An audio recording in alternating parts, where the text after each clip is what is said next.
and cheers and happy Coffee Convo Wednesday. Welcome to the show. This is Coffee Convo Wednesday. I am your host, Cindy Simmons, and bonjour, comment ça va? That's the little bit of French I know from 3 years of French. And because my mug says Paris and it's so cute. I don't know if you can see a little Eiffel Tower in my mug. How cute is that? Good morning and welcome to Coffee Convo Wednesday. Like I said, my name is Cindy, and this is the show for Wednesday, March 28th, 2018, episode 102. Thank you so much for joining me today.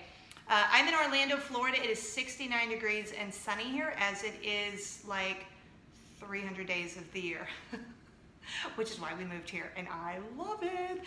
All right, this is a show where we're going to be here for about 15 or 20 minutes, and we're not going to talk about anything important or life-altering.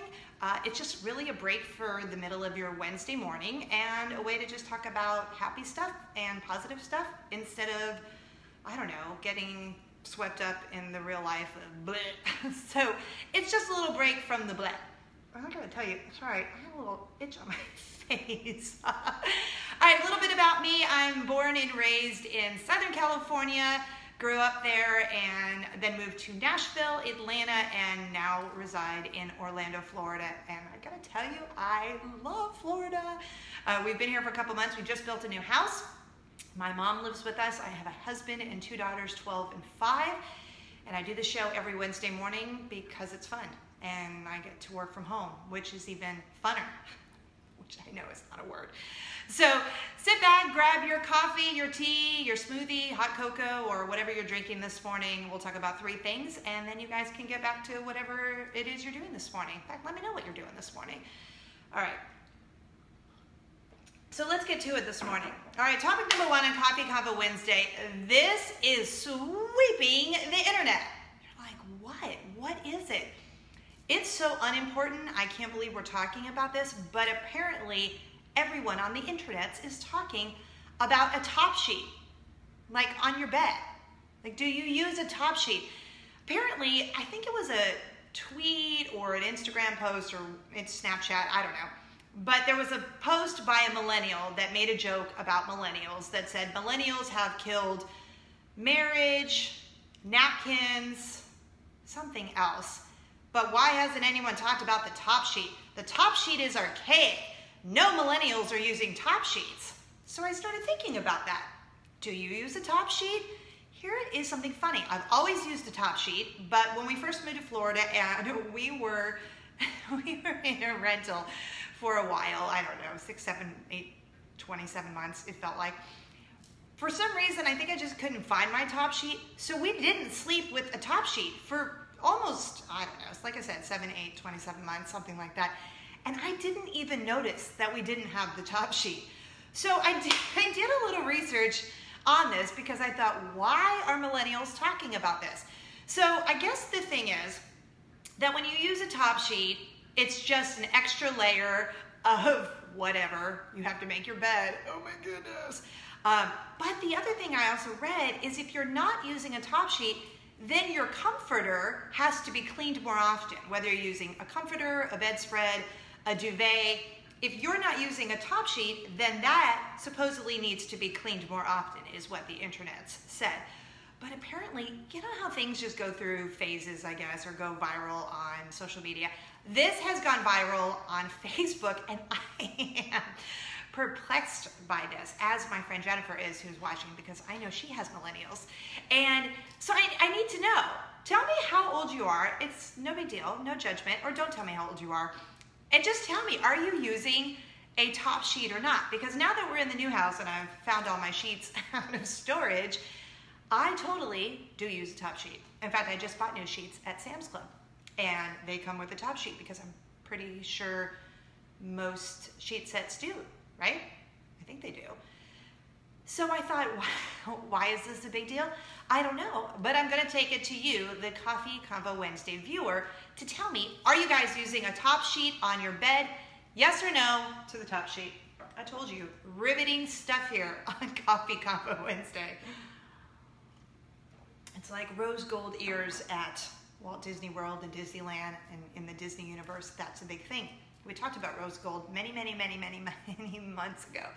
So top sheet or no top sheet? Okay, second thing on Coffee Convo Wednesday, it's really kind of a funny little story that happened that I had to tell you guys about because it was so crazy. All right, for those of you who don't know or do know or care or don't care, but I'm going to tell you anyway because it's my show. I grew up Catholic, born and raised Catholic. My dad was Catholic. My mom converted, and so they raised us Catholic. We went to 12 years of Catholic school, 12 years of Catholic school. But once I graduated high school and went on to college, I just really didn't practice Catholicism anymore. I really didn't go to a Catholic church. However, my mom is still a practicing Catholic, and so on occasion, we will go to a Catholic church. For those of you who are Catholic, you know it's singing, stand up, sit down, and prayers.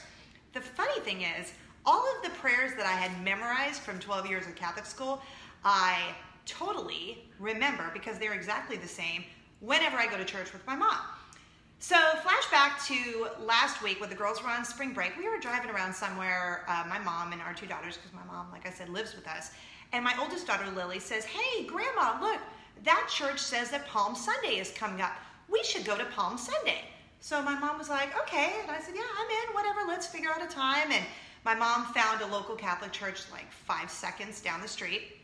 So we go to Catholic church on Sunday morning. We pull in, we all go in, but my husband is still outside because he is helping a gentleman who has a flat tire in the parking lot. Because my husband does that all of the time. If he sees someone on the side of the road, we always pull over, we always help people. He is a saint, I'm telling you. He's gonna watch us go, really. But he is, he's just a good guy. So he's on the parking lot doing the tire changing hoochie coo, and we're inside. Well, it's Palm Sunday, and what they do at the beginning of Catholic Mass, for those of you who are not Catholic or not into a Catholic church, the priest blesses the palm. So everyone gets a sliver of a palm, and you hold up the palm, and then they take a brush. I did not have a holy water brush. So this was the only thing that I could find. So there you go. It's I don't even know what you call it. You spread like the butter on rolls. Of course, I go to bread. I'm sure it's used for other things, but all I think about is spreading butter on crust and rolls with this brush. So imagine this brush, but it's about that round, like this. And they dunk it in the holy water and then bless the palms, because everyone is standing there with their palm like this, and they dunk, dunk, dunk. That is the sound of holy water getting splashed on the palms. So as the priest is coming by us, we are in the front row. So just for visual purposes, it is me, Lily, my mom, and Luna. My husband is not in the row yet, in the pew yet with us. So the priest is going around, and he gets to our row. He stands right here, like as in right here next to me. And he goes, psh, except the first psh, all hits the side of my face. You guys, I know I do love a dramatic story, but I am not even being dramatic. There's no embellishing here. It full on like drenched the side of my face. I was wearing my hair curly. It knocked the curl out of my hair. It flattened it, and I did nothing because I thought if I look at my mom or my children right now, I am going to die laughing. So I just looked forward, and then I felt like everyone else in the congregation at Mass was looking at me because we're in the front row. And I thought, if I can feel the side of my face dripping, surely everyone else at Mass can see that this has happened to me. So I don't even look to my right, and my husband's not there, so I can't do anything. And I wish he would have been there because he would have gotten the brunt of the holy water on him. But then I started thinking, you know what, y'all? The whole left side of my body is holier than the right. Oh my gosh. It was so funny. I mean, like full on hair goes flat, dripping down the side of my face. And then, I can feel it. You know how you start to get like this going? If you can see like the shoulders going? when you're trying not to laugh, but you're laughing so hard inside that you're almost going to explode. And it's worse too because we go to church all the time. We go to a non-denominational church. We go to church. It doesn't matter what church we go to. But I've been going to church since I was born. So if you've been going to church or you're at, this is terrible, but like, okay, I don't want to say a funeral because that's so awful. But you know, like a library, somewhere where you are not supposed to laugh, but then it happens and you can't. And this is all I was doing. Like, oh my gosh, oh my gosh, oh my gosh. Inside, this is what I'm thinking. And I do not look this way at all.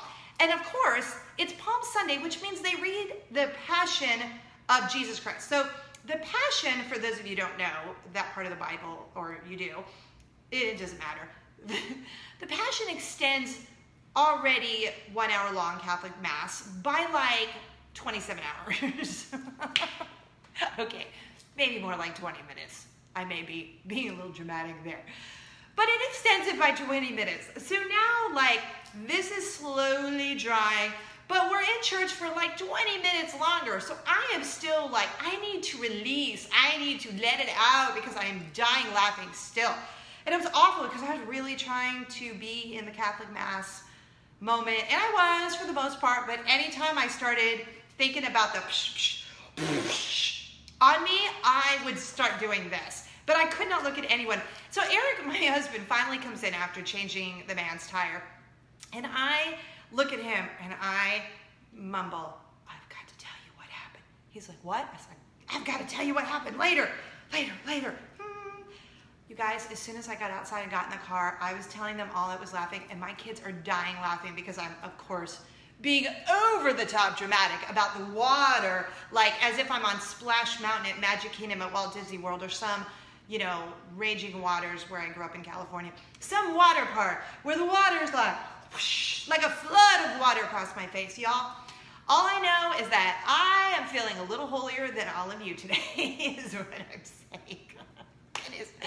Oh, it was awesome. It was such a great memory. Oh my goodness gracious. All right. So that is why I said I am holier than you today. God bless America. Oh, I wanted to go thank the priest after because that was awesome. Oh, goodness. Oh. All right. I think I'm sweating from that story. All right. That was Coffee Convo Wednesday, topic number 2.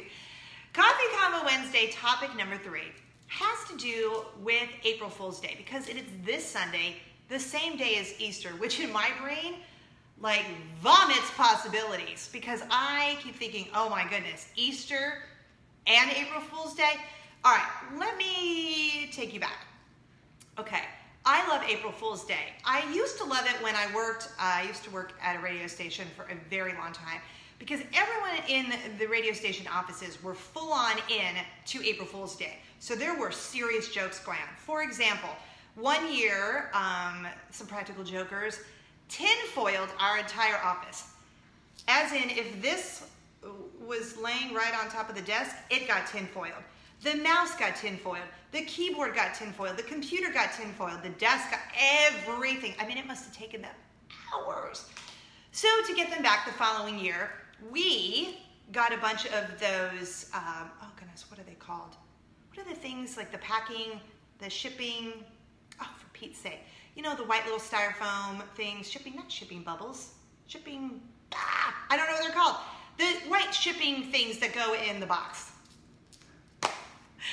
We took a bunch of those, we went and bought them at like a moving store and took them and sectioned off the cubicle, like put a cardboard gate and then peanuts, thank you, shipping peanuts. Thank you everyone who's helping my brain fade this morning. We took bags, I'm talking bags, like we had a pickup truck and we put probably, I don't know, I want to say 10 to 20 bags of shipping peanuts in the back of the truck. We lugged them up to the, whatever floor it was at the time, 11th floor, I don't know, and then dumped said shipping peanuts in the cubicle of these two people who were the practical jokers. So we got that. Those are just some examples that I'm giving you. The favorite example of mine, well, I'm going to save that because I have to tell you a quick story. So my friend Casey calls me the other day, which is why I'm telling you guys about this. And he says his nephew is turning 16 and that his sister, for April Fool's Day, is renting a Range Rover, putting it in the driveway and putting a red bow on it, saying happy birthday. But they're not really giving him a Range Rover. Isn't that terrible? I said, oh my goodness, that's like a bad April Fool's Day joke. Birthday, not present at all. He's not even getting a new car, but they're gonna put a Range Rover in the driveway with a big red bow that says happy birthday. I think that's that might be a little too far, just in my opinion, which I did tell him. That's a little too far. Okay, so that was what got me to thinking about April Fool's Day. So I have two things I want to give to you. I want to gift them to you. If you have children, if you have someone else who lives in your house, if anyone in your house eats cereal, because I did this with both of my girls many years ago, and it was huge because it was so funny. Well, it was funny for my husband and me. So we made a bowl of cereal the night before, put the spoon in, and stuck it in the freezer. And then the next morning we served it to them. And I think my youngest was maybe 3 at the time, because I think this was 2 or 3 years ago, so 2 or 3. And then my oldest was 9, I think. You guys, if you want to see the video, go over to cindysimmons.com and you can link over there to the blog I just posted with it in there, because both of those videos are so darn funny. Like, I just watched them the other day and I am crying laughing because it's such an easy April Fool's Day joke, and it's not mean like the Range Rover. It's not cruel, it's just kind of funny. And they really did think it was funny. But the funny thing is they do expect it every year. Like, if I give them cereal, they think we're gonna do it again. But I'm not doing it again because now they expect it. Then the other thing that I saw that was really funny, maybe a little mean, maybe not mean, but you know those little tiny eggs, they're Cadbury eggs, or I don't know, but they're maybe like that big. Someone carefully took off the wrappers and wrapped grapes with them so that the kids thought that they were chocolate, and in fact they were grapes, which I don't think is too terrible because my kids like grapes, so I'm sure they would be like, okay, grapes, chocolate, kind of like them. But anyway, the cereal thing is great for your spouse, for your kids, for a roommate, for whoever lives in your house, and if they eat cereal, I'm telling you, the cereal is so funny. And you can go to cindysimmons.com to link over to watch the video on my blog, because it's funny. And watch both of them because they're really funny. All right, that is Coffee Convo Wednesday for today, Wednesday, March 28th, 2018. As a reminder, Easter and April Fool's Day are both this Sunday. So before I let you get out of here, I'm going to drink another sip of my coffee. And I'm going to give you a little Chick-fil-A, because I love Chick-fil-A. So I'm going to hook you up with Chick-fil-A, and you know the drill. If this is your first time here, you don't know the drill, so I'm going to tell you. Comment Chick-fil-A and where you're watching Coffee Convo Wednesday. Tell me the city, like Orlando, Florida, or Los Angeles, California, or Johnstown, Pennsylvania. I'm giving shout-outs, random shout-outs. Just comment Chick-fil-A and the name of the city, throw in the state that you're watching Coffee Convo Wednesday, and then we will pick a random winner sometime before next week's show, and I will hook you up with a Chick-fil-A gift card, because I do love Chick-fil-A. In fact, I thought about keeping it and going and eating lunch there this morning, but I'm going to give it to you because I love you guys. All right, thanks for hanging out with me today. As always, spread kindness like Nutella. It is very easy to do. Just give a genuine, kind compliment to anyone you see today or run into. Give them a big hug and just spread the kindness. Link over to all of my socials at cindysimmons.com and go check out those videos. Like I said, you can link over from pretty much anything. You can link over by going to cindysimmons.com. I hope you guys have a great rest of your week. Happy Passover, happy Easter, happy April Fool's Day. Have fun with all the jokes. I can't wait to see if you guys did anything next week. And thank you, as always, for hanging out with me on Coffee Convo Wednesday. I really appreciate it. Enjoy the rest of your day, and cheers. Love you guys.